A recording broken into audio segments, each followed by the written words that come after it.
A company should measure its footprint on an annual basis, and so the first thing to do is make sure that you've got a data collection system which can be repeated on an annual basis, and there's a real value in ensuring that the people that you work with understand that this data collection process will happen on a regular basis, and it's not just a one-off exercise. This way your footprint, the quality of your footprint will improve year on year. We'll take a look at emissions from premises, such as gas, electricity consumption and waste, emissions from business travel including hotel stays, emissions from staff commuting, which can be collected through an online survey, and emissions from third-party deliveries.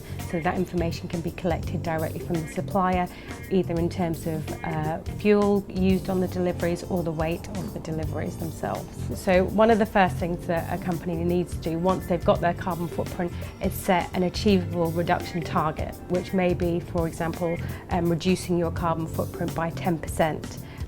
Once these savings have been achieved, the money which has been saved can then be put back into the business by investing in other energy saving initiatives. The steps that a company needs to take to reduce its carbon emissions begin with measuring its carbon footprint.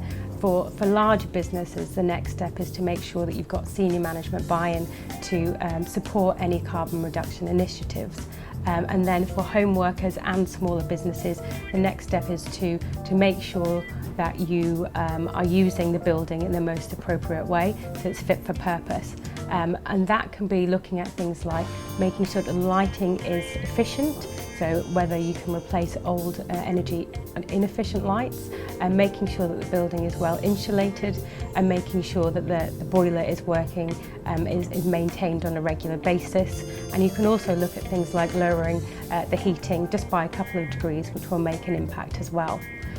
The next thing to do is to make sure that you, for a larger business, to celebrate successes. So when energy savings are made, it's always good to recognise the people which have contributed to that within the business.